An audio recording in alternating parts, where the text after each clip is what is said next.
Essuula ya 2. Mu biro ebyo Keezeekiya n'alwala kumpi n'okufa.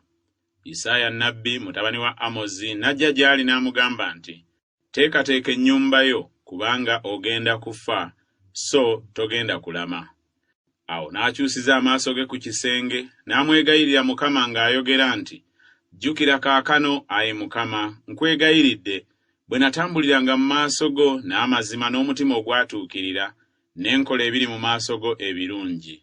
Keezeekiya n'akaaba nnyo amaziga.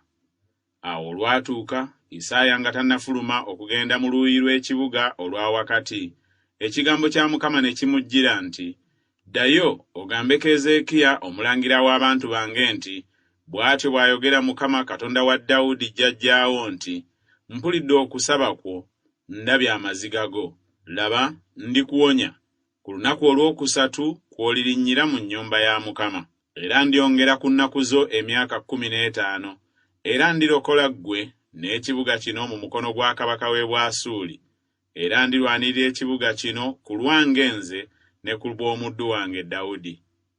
Awo Isaaya n'ayogera nti, muddire ekitole ky'ettiini. Ne bakiddira, ne bakiteeka ku jjute, n'awona.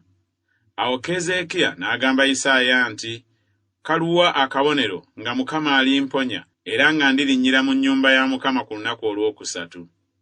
Isaaya n'ayogera nti, kano ke kaliba akabonero gy'oli akava eri Mukama, nga Mukama alikola ekyo ky'ayogedde. Ekisiikirize kinaatambula mu maaso amadaala 10, oba kinaddayo ennyuma amadaala 10? Awo Keezeekiya n'addamu nti, ekisiikirize okukka amadaala 10 kigambo kyangu. Nedda, naye ekisiikirize kiddeyo ennyuma amadaala 10. Isaaya nnabbi n'akaabirira Mukama, n'azzaayo ennyuma ekisiikirize ebbanga ery'amadaala 10 ge kyali kikkiddeko ku madaala ga Akazi. Mu biro ebyo, Berodakubaladani mutabani wa Baladani kabaka w'e Babulooni n'aweereza Keezeekiya ebbaluwa n'ekirabo, kubanga yawulira Keezeekiya bwe yali alwadde. Awo Keezeekiya n'abawulira n'abalaga ennyumba yonna ey'ebintu bye eby'omuwendo omungi, effeeza ne zaabu n'ebyakaloosa n'amafuta ag'omuwendo omungi, n'ennyumba ey'ebyokulwanyisa bye, ne byonna ebyalabika mu by'obugagga bwe. Tewali kintu mu nnyumba ye newaakubadde mu matwale ge gonna Keezeekiya ky'ataabalaga. Awo Isaaya nnabbi n'ajja eri kabaka Keezeekiya n'amugamba nti, abasajja bano boogedde ki, era bavuddewo okujja gy'oli? Keezeekiya n'ayogera nti, bava mu nsi ey'ewala mu Babulooni. N'ayogera nti, balabye ki mu nnyumba yo? Keezeekiya n'addamu nti, byonna ebiri mu nnyumba yange babirabye. Tewali kintu mu by'obugagga bwange kye sibalaze. Isaaya n'agamba Keezeekiya nti, wulira ekigambo kya Mukama. Laba, ennaku zijja, byonna ebiri mu nnyumba yo n'ebyo bajjajjaabo bye baatereka okutuusa leero lwe biritwalibwa e Babulooni. Tewali kintu ekirisigala, bw'ayogera Mukama. Era balitwala ne ku batabani bo abalikuvaamu b'olizaala.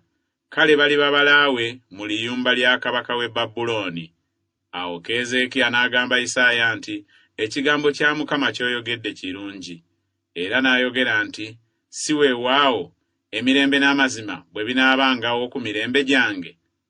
Era ebikolwa ebirala byonna ebya Keezeekiya n'amaanyi ge gonna, era bwe yasima ekidiba n'olusalosalo n'aleeta amazzi mu kibuga, tebyawandiikibwa mu kitabo eky'ebyomu mirembe gya bassekabaka ba Yuda?